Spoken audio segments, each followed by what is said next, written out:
जय श्री राम, जय हनुमान जी। हरे कृष्णा। आज हम आपको श्रीमद् भगवद गीता के 7वें अध्याय का महात्म्य सुनाएंगे। हमने आपको पहले भी बताया था, महात्म्य हम इसलिए पढ़ते हैं ताकि हमें पता चल सके कि गीता के 7वें अध्याय का पाठ किन किन लोगों ने कैसे कैसे जाप किया था और उसको जाप करने का उन्हें क्या क्या फल मिला था। यहाँ पर भगवान शिव कहते हैं, हे पार्वती, अब मैं 7वें अध्याय का महात्म्य बतलाता हूँ, जिसे सुनकर कानों में अमृत राशि भर जाती है। पाटलिपुत्र नामक एक दुर्गम नगर है, जिसका गोपुर द्वार बहुत ही ऊंचा है। उस नगर में शंखकर्ण नामक एक ब्राह्मण रहता था। उसने वैश्यव्रती का आश्रय लेकर बहुत धन कमाया, किंतु न तो कभी पितरों का तर्पण किया और न ही देवताओं का पूजन किया। वह धनोपार्जन में ही तत्पर होकर राजाओं को ही भोज दिया करता था।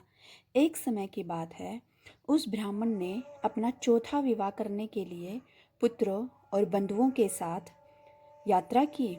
मार्ग में आधी रात के समय जब वह सो रहा था, एक सर्प ने कहीं से आकर उसकी बाह में अर्थात हाथ पे काट लिया। उसके काटते ही ऐसी अवस्था हो गई कि मणि, मंत्र और औषधि आदि से भी उसके शरीर की रक्षा असाध्य जान पड़े। तत्पश्चात कुछ ही क्षणों में उसके प्राण पखेरु उड़ गए। फिर बहुत समय के बाद वह प्रेत सर्प योनि में उत्पन्न हुआ। उसका चित्त धन की वासना में बंधा हुआ था, अर्थात जो उसका मन था अभी भी धन को इकट्ठा करने में लगा हुआ था, बंधा हुआ था। उसने पूर्व वृतांत को स्मरण करके सोचा, मैंने जो घर के बाहर करोड़ों की संख्या में अपना धन गाड़ रखा है, उससे इन मेरे पुत्रों को वंचित करके स्वयं ही मैं उसकी रक्षा करूंगा। एक दिन सांप की योनि से पीड़ित होकर पिता ने स्वप्न में अपने पुत्रों के समक्ष आकर अपना मनोभाव बताया। अब वह जो ब्राह्मण था वह सांप की योनि में पड़ा पड़ा बहुत दुखी हो गया था। फिर एक दिन उसने अपने बेटों के सपनों में आकर बताया कि सांप की योनि से पीड़ित होकर पिता ने स्वप्न में अपने पुत्रों के समक्ष आकर अपना मनोभाव बताया। तब उसके निरंकुश पुत्रों ने सवेरे उठकर बड़े विस्मय के साथ एक दूसरे से स्वप्न की बात कही। उनमें से मंजला पुत्र कुदाल हाथ में लिए हुए घर से निकला और जहाँ उसके पिता सर्प योनि धारण करके रहते थे उस स्थान पर गया। यद्यपि उसे धन के स्थान का ठीक ठीक पता नहीं था, तो भी उसने चिन्हों से ही उसका ठीक निश्चय कर लिया और लोभ बुद्धि से वहां पहुंचकर बाबी को खोदना आरंभ कर दिया।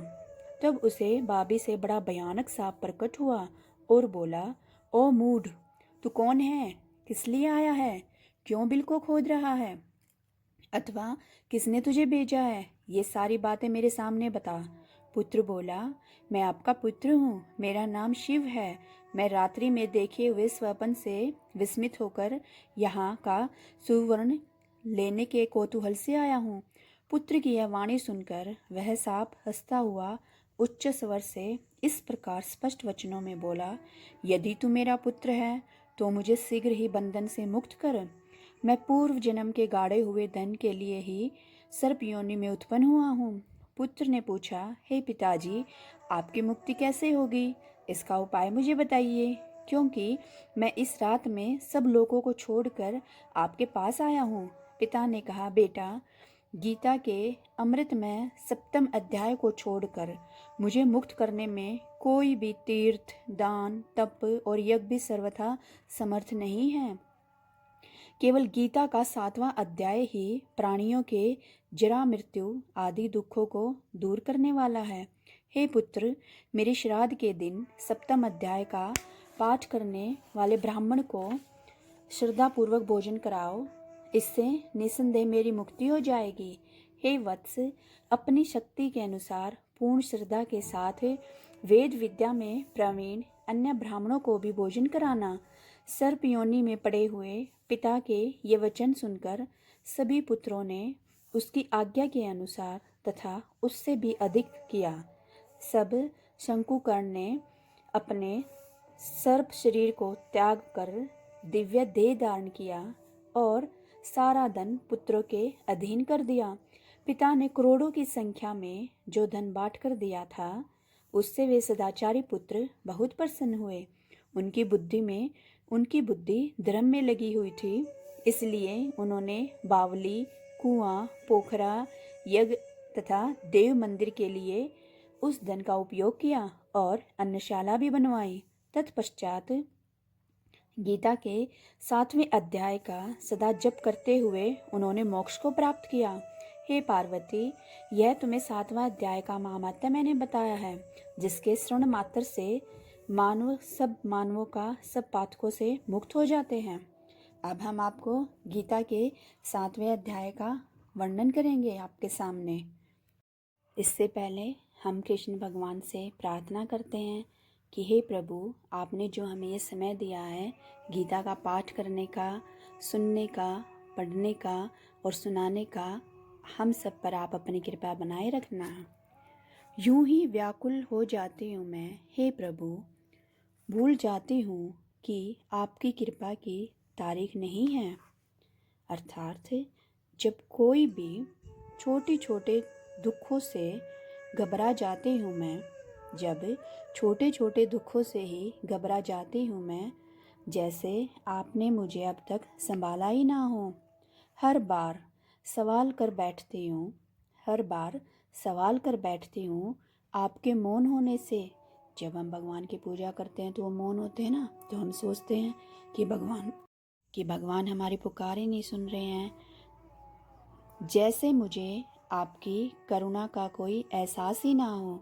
मैं भूल जाती हूँ कि इंतजार भी एक भक्ति ही है और आपकी मर्जी से ही हर पल की रचना होती है। श्रीमद् भगवद गीता के 6ठे अध्याय में हमने जाना कि एक सच्चा योगी कौन होता है और योगी बनने की क्या प्रतिक्रिया होती है। इस अध्याय में हम जानेंगे कि हमें भगवान को कैसे प्राप्त कर सकते हैं और साधारण इंसान, जो आम इंसान होता है, वह कैसे भगवान को नहीं पहचान पाता है। अब तक के सभी अध्यायों में भगवान कृष्ण ने हमें बहुत से महत्वपूर्ण प्रश्नों के उत्तर दिए हैं।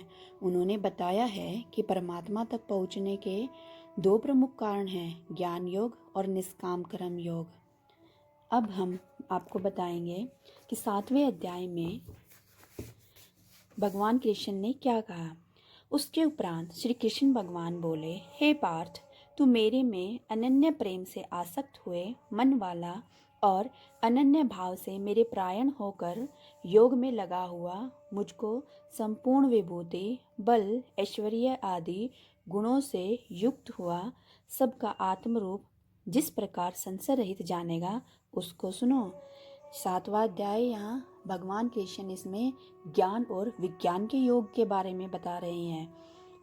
मैं तेरे लिए इस रहस्य सहित तत्व ज्ञान को संपूर्णता से कहूँगा कि जिसको जानकर संसार में फिर और कुछ भी जानने योग्य शेष नहीं रह जाता है। हजारों मनुष्यों में कोई ही मनुष्य मेरी प्राप्ति के लिए यत्न करता है और उन यत्न करने वाले योगियों में भी कोई ही पुरुष मेरे परायण हो वह मेरे कोई तत्व से जानता है, अर्थात मर्म से जानता है। हे अर्जुन, पृथ्वी, जल, अग्नि, वायु और आकाश तथा मन, बुद्धि और अहंकार भी यह 8 प्रकार के विभक्ति से हुई मेरी प्रकृति है। यह 8 प्रकार के भेदों वाली तो अपरा है, अर्थात मेरी जड़ प्रकृति है। जो हम यहाँ पृथ्वी पर देखते हैं, जल, पृथ्वी, आकाश, वायु, मनुष्य का मन, बुद्धि, अहंकार, ये सब क्या है? ये भगवान की अपरा प्रकृति है जो यहाँ पृथ्वी पर निवास करती है। और हे महाभाव, इससे दूसरी को मेरी जीव रूपा परा अर्थात चेतना प्रकृति जान कि जिससे यह संपूर्ण जगत धारण किया जाता है। परा प्रकृति कौन सी होती है? वह आत्मा जीव रूप होती है, जिसमें सभी अंश में भगवान जीवात्मा में समाये हुए होते हैं। इंसान, मनुष्य, पशु पक्षी, जानवर सब में परा प्रकृति होती है। हे अर्जुन, तू ऐसा समझ कि संपूर्ण भूत इन दोनों प्रकृतियों से ही उत्पत्ति वाले हैं। ये पूरा संसार जो बना हुआ है इन दोनों प्रकृतियों से बना हुआ है, परा प्रकृति और अपरा प्रकृति। और मैं संपूर्ण जगत का उत्पत्ति तथा प्रलय रूप हूँ। भगवान कृष्ण यहाँ कहते हैं कि मैं ही संपूर्ण संसार की उत्पत्ति करता हूँ, उसे बनाता हूँ और प्रलय रूप हूँ और उसका विनाश भी कर देता हूँ। अर्थात जब सृष्टि समाप्त हो जाती है उसको समाप्त करने का रूप भी मैं ही हूँ, अर्थात संपूर्ण जगत का मूल कारण हूँ। इसलिए हे धनंजय, मेरे से सिवा किंचन मात्र भी दूसरी वस्तु नहीं है। यह संपूर्ण जगत सूत्र के मणियों के सदृश मेरे में ही गुथा हुआ है। अर्थात यहाँ भगवान श्री कृष्ण जी कहते हैं कि सूत्र के मणियों के द्वारा, जैसे जो मोती होते हैं वो धागों में बंधे हुए होते हैं ना, वैसे ही जो ये संसार है ये भगवान के अंदर बंधा हुआ है। सब कुछ उत्पन्न भी भगवान जी करते हैं और सब कुछ खत्म भी भगवान जी ही करते हैं। हे अर्जुन, जल में मैं रस हूँ। जैसे जल, जब पानी हम पीते हैं उसका स्वाद कैसा होता है, रस, उसका रस कैसा होता है। तथा चंद्रमा और सूर्य में प्रकाश हूँ मैं। जब चंद्रमा को हम देखते हैं और जब सूर्य को देखते हैं तो जो वो प्रकाश की किरणें यार होती हैं, वे जो प्रकाश की किरणें हैं उनको भगवान जी अपना स्वरूप बता रहे हैं। और संपूर्ण वेदों में ओंकार हूँ मैं। जितने भी हमारे वेद संहिता हैं, ग्रंथ हैं, उन सब में जो ओम की ध्वनि होती है वो ओंकार मैं हूँ। तथा आकाश में शब्द और पुरुषोत्तम पुरुष तत्व हूँ। पृथ्वी में पवित्र गंध और अग्नि में तेज हूँ। अग्नि में जब आग जलती है, जब हम उसके पास बैठते हैं तो हमें गर्माहट फील होती है। जो गर्माहट जो कभी किसी को दिखाई भी नहीं देती, उस गर्माहट में भी भगवान का अंश होता है।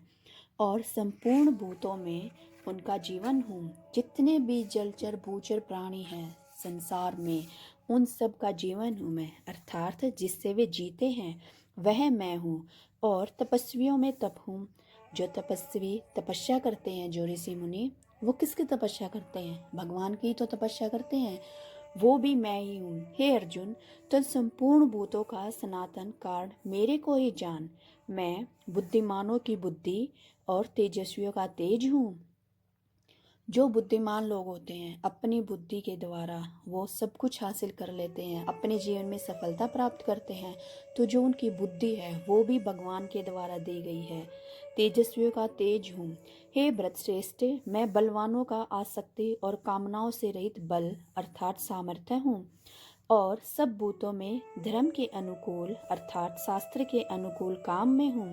अर्थात सारी चीज़ें मुझसे हैं, मैं इन चीज़ों से नहीं हूँ। जो इंसान है वो सब इन चीज़ों में रमा हुआ है, सब कुछ इंसान से ही है। भगवान जी कहते हैं मैं इन सब आसक्ति से रहित हूँ। अर्थात जो भी स्तव गुण से उत्पन्न होने वाले भाव हैं और जो रजोगुण से तथा तमोगुण से होने वाले भाव हैं, उन सब को तू मेरे से ही होने वाले मान ऐसा जान, परंतु वास्तव में उनमें मैं और मैं मेरे में नहीं है। अर्थात जो भी वे भाव हैं वो सब मेरे से हैं, मेरे द्वारा प्रकट किए हैं। उन सब भावों में मैं नहीं हूँ, वो मैं उनमें बंधा हुआ नहीं हूँ। अर्थात गुणों के कार्य रूप सात्विक, राजस और तामस, इन तीनों प्रकार के भावों से अर्थात राग द्वेष आदि के विकारों से और संपूर्ण विषयों से यह सब संसार मोहित हो रहा है। इंसान में ये तीनों गुण होते हैं, सतोगुण, तमोगुण, रजोगुण। वह इन सब में बंद कर रह जाता है, मोहमाया में फंस जाता है, जिसके कारण वह भगवान को नहीं जान पाता है।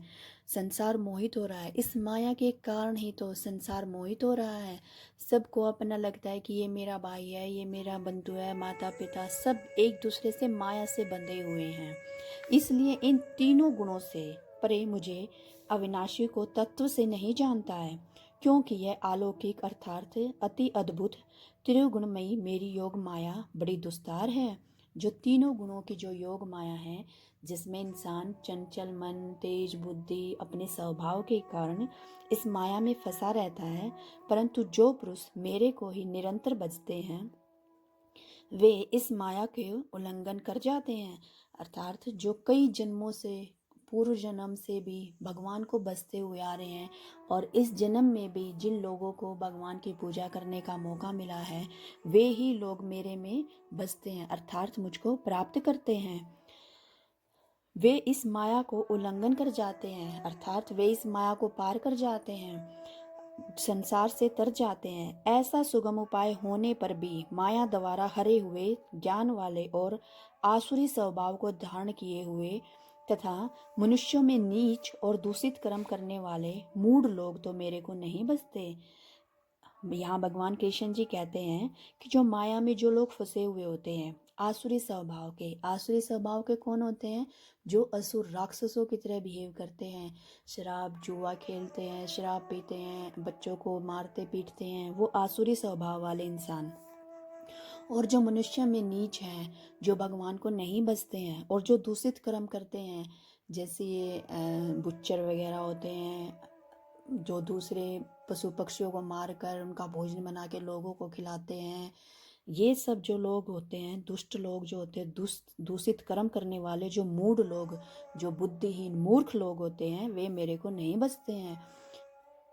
वे हे व्रतवंशियों में श्रेष्ठ अर्जुन, उत्तम कर्म वाले अर्थार्थी, आर्थ, जिज्ञासु और ज्ञानी अर्थात निष्कामी, ऐसे 4 प्रकार के भक्तजन मेरे को बसते हैं। यहाँ पे भगवान कृष्ण जी अर्जुन को बताते हैं कि कैसे लोग हैं वो जो भगवान जी की पूजा करते हैं। अर्थार्थी जो बहुत बुद्धिमान है, जिज्ञासु हैं, जिनको हमेशा ये इच्छा रहती है भगवान जी के बारे में जानने की कि भगवान का कौन सा रूप किस लिए है, और जो ज्ञानी श्रेष्ठ है अर्थात निष्कामी मतलब जो बिना कर्म की इच्छा किए अपने कर्म करते रहते हैं। वो सब कुछ ये सोचते हैं कि जो भी कुछ मेरे जीवन में हो रहा है वह सब भगवान की कृपा से हो रहा है, या जो भी कुछ मैं कर रहा हूँ वह सब भगवान ही करा रही हैं। ऐसा सोचने वाले भक्तजन ही मेरे को बजते हैं। उनमें भी नित्य मेरे में ही एक भाव से स्थित हुआ अनन्य प्रेम भक्ति वाला ज्ञानी भक्त अति उत्तम है, क्योंकि मेरे को तत्व से जानने वाला ज्ञानी को मैं अत्यंत प्रिय हूँ, और वह ज्ञानी मेरे को अत्यंत प्रिय है। यद्यपि ये सब ही उदार हैं, अर्थात श्रद्धा सहित मेरे भजन के लिए समय लगाने वाले होने से उत्तम है।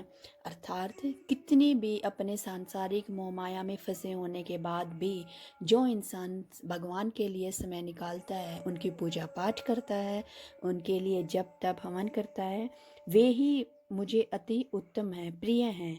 परंतु ज्ञानी तो साक्षात मेरा स्वरूप ही है। जो ज्ञानी लोग होते हैं, जो भगवान का नाम दूसरों को सिमरन सिखाते हैं, उनका जप कराते हैं, उनको शिक्षा देते हैं, जो गुरु लोग होते हैं, वो सब भगवान के ही स्वरूप होते हैं, ऐसा मेरा मत है। क्योंकि वह स्थिर बुद्धि ज्ञानी भक्त अति उत्तम गति स्वरूप मेरे में ही अच्छी प्रकार स्थित है, जो बहुत जन्मों के अंत के जन्म में तत्व ज्ञान को प्राप्त हुआ ज्ञानी सब कुछ वासुदेव ही है, अर्थात वासुदेव के सिवा अन्य कुछ है ही नहीं। इस प्रकार मेरे को बसता है वह महात्मा ही अति दुर्लभ है। अर्थात जो अनेक जन्मों से पूजा पाठ करते हुए लोग आ रहे हैं, अब जैसे हमारा अच्छे कुल में जन्म हुआ है और अभी भी हमें भगवान की भक्ति करने का मौका मिला है, ये मत सोचो कि हमें समय मिला है भगवान की पूजा करने का लिए। नहीं, आप इतने अच्छे और भाग्यशाली हो कि भगवान ने आपको चुना है अपनी भक्ति कराने के लिए, और आपके कर्मों के जन्मों के पापों से छुटकारा दिलाने के लिए। जब इंसान ये मान लेता है कि सब कुछ वासुदेव ही है, अर्थात कृष्ण भगवान ही है, वासुदेव के सिवाय कुछ भी नहीं है, वह ही मेरे को बचता है, वह महात्मा अति दुर्लभ है। हजारों लाखों करोड़ों की संख्या में भी वह एक इंसान होता है। क्योंकि कहने को तो सब पूजा पाठ करते हैं, देखो मैं भी भगवान की भक्ति कर रहा हूँ, आप भी कर रहे हो, सब कर रहे हैं, लेकिन सब अलग अलग धर्मों के अपने अलग अलग देवताओं को मानते हैं। तो यहाँ कृष्ण भगवान जी कहते हैं, हे अर्जुन, जो विषययुक्त पुरुष हैं वे तो अपने स्वभाव से परे हुए तथा उन भोगों की कामनाओं द्वारा ज्ञान से भ्रष्ट हुए उस नियम को धारण करके, अर्थात जिस देवता की पूजा के लिए जो जो नियम लोकों में प्रसिद्ध है, उस नियम को धारण करके अन्य देवताओं को बसते हैं, अर्थात पूजते हैं। जैसे लोगों कहते हैं ना कि हे भगवान जी मेरी ये मन्नत पूरी कर दे, मैं यहाँ जाऊँगा। कोई काली माता को मानता है, कोई विष्णु भगवान को, कोई लक्ष्मी माता को, कोई हनुमान जी को, कोई शंकर भगवान जी को, कोई इंद्र भगवान जी को, कोई वृंदावन में जाता है। जैसे आजकल यहाँ हमारे इस समाज में गुरु का प्रचलन चल रहा है। कोई किसी गुरु को मानता है, कोई बागेश्वर धाम को, कोई परमानंद जी महाराज को, कोई धर्मेश महाराज को। अलग अलग गुरुओं को जो लोग मानते हैं, जो भजते हैं अपनी इच्छाओं के लिए। भगवान जी यहाँ क्या कहते हैं, जो नियम को दान करके अन्य देवताओं को भजते हैं अर्थात उन्हें पूजते हैं। जो सकामी भक्त जिस जिस देवता के स्वरूप को श्रद्धा से पूजना चाहते हैं, सबकी अपनी अपनी इच्छा होती है कि मैं शेरा वाली माता को मानती हूँ, आप भगवान राम को मानते हैं, कोई हनुमान जी को मानता है, कोई शंकर भगवान जी को मानता है, कोई किसी को मानता है, तो कोई शनि देव को, शुक्र देव को। अलग अलग देवता होते हैं ना, सब पूजना चाहते हैं। उस भक्ति में मैं उस ही देवता के प्रति श्रद्धा को स्थिर कर देता हूँ। अर्थात जो मनुष्य जिस भाव से प्रभु को भजता है, उसी में उसकी श्रद्धा को मैं धारण कर देता हूँ। वह पुरुष उस श्रद्धा से युक्त हुआ उस देवता के पूजन की चेष्टा करता है और उस देवता से मेरे द्वारा ही विधान किए हुए उन इच्छित भोगों को निसंदेह प्राप्त कर लेता है। तभी तो हम कहते हैं ना, जो भी हमारा काम पूरा जाता है हम बोलते हैं कि भगवान की दया से ये काम पूरा हो गया, इच्छा से मेरा काम पूर्ण हो गया। तो ये सब भगवान जी कहते हैं कि वो भी मेरे द्वारा ही दिए गए भोगों से वो निसंदेह उनकी इच्छा प्राप्त होती है। परंतु उन अल्प बुद्धि वालों को वह फल नाशवान होता है।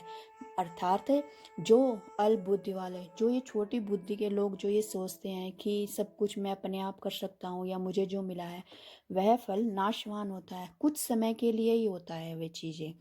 तथा वे देवताओं को पूजने वाले देवताओं को प्राप्त होते हैं। जो लोग ऐसे अलग अलग देवताओं को पूजते हैं, वे सब लोग उन्हीं को प्राप्त होते हैं। और मेरे भक्त चाहे जैसे ही बजे, शेष में मेरे को ही प्राप्त होते हैं। जो कोई भी इंसान भगवान में भेदभाव नहीं करता है कि सब कुछ नारायण से ही बना हुआ है, वासुदेव भगवान से ही बना हुआ है, सब कुछ उसी में समाहित है, वे सब मुझको ही प्राप्त होते हैं। ऐसा होने पर भी सब मनुष्य मेरा भजन नहीं करते। इसका कारण यह है कि बुद्धिहीन पुरुष मेरे अनुत्तम अर्थात जिससे उत्तम और कुछ भी नहीं है ऐसे अविनाशी परम भाव को अर्थात अजन्मा विनाशी हुआ भी अपनी माया से प्रकट होता हूँ और ऐसा प्रभाव को तत्व से न जानते हुए भी मन इंद्रियों पर मुझे सच्चिदानंद घन परमात्मा को मनुष्य की भांति जन्म कर व्यक्ति प्रभाव को प्राप्त हुआ मानते हैं। अर्थात जो मूढ़ लोग मंद बुद्धि इंसान होते हैं, वे भगवान को जन्म मरण अवस्था वाला जानते हुए मानते हैं कि भगवान का भी जन्म होता है, उनकी मृत्यु हो जाती है। वे मूढ़ लोग ये नहीं जानते कि भगवान परमात्मा एक है, वो अजन्मा है, न कभी उनका जन्म हुआ है, ना कभी वो मर सकते हैं, वो सब में समाहित हैं। अपनी योग माया से छिपा हुआ मैं सबके प्रत्यक्ष नहीं होता हूँ, इसीलिए यह अज्ञानी मनुष्य मुझे जन्म रहित अविनाशी परमात्मा को तत्व से नहीं जानता है। अर्थात मेरे को जन्मे मरने वाला समझता है। जो ये मूढ़ बुद्धि मूर्ख इंसान होता है, वो भगवान को समझते हैं कि भगवान तो जन्म लेने वाले होते, मरने वाले होते, फिर वो भगवान कैसे हो जाते हैं। तो हे अर्जुन, पूर्व में व्यतीत हुए और वर्तमान में स्थित तथा आगे होने वाले सब भूतों को मैं जानता हूँ। यहाँ भगवान कृष्ण अर्जुन को बताते हैं कि जो पहले बीत चुका है और जो अब चल रहा है और जो भविष्य में होने वाला है, मैं उन सब भावों को जानता हूँ, परंतु मेरे को कोई भी श्रद्धा भक्ति रहित पुरुष नहीं जानता है। जिसका भगवान में विश्वास नहीं होता है, फिर वो कैसे भगवान को जान सकता है। क्योंकि हे भरतवंशी अर्जुन, संसार में इच्छा और द्वेष से उत्पन्न हुए सुख दुख आदि द्वंद्व रूप मोह से संपूर्ण प्राणी अति अज्ञानता को प्राप्त हो रहे हैं। लोगों को होता है ना ये कि उसको ज़्यादा कैसे पता है, उसको ये चीज़ें कैसे पता है, तो एक दूसरे से वो ईर्ष्या करते हैं। उनका लोभ होता है कि इसके पास इतना धन है, मेरे पास क्यों नहीं है। तो जो ऐसे पापकर्मी लोग होते हैं, जो सुख दुख के मोह जाल में फंसे रहते हैं, अज्ञानता को प्राप्त हो रहे हैं, वो भगवान को नहीं जानते हैं। परंतु निष्काम भाव से श्रेष्ठ कर्मों का आचरण करने वाले जिन पुरुषों का पाप नष्ट हो गया है, निष्काम भाव से। उनको ये फल की चिंता नहीं है। जो मनुष्य अपने कर्म करते हैं बिना फल की चिंता किए हुए और जिनके पाप सब नष्ट हो गए हैं, वे राग द्वेष आदि द्वंद्व रूप मोह से मुक्त हुए और दृढ़ निश्चय वाले पुरुष मेरे को सब प्रकार से बचते हैं।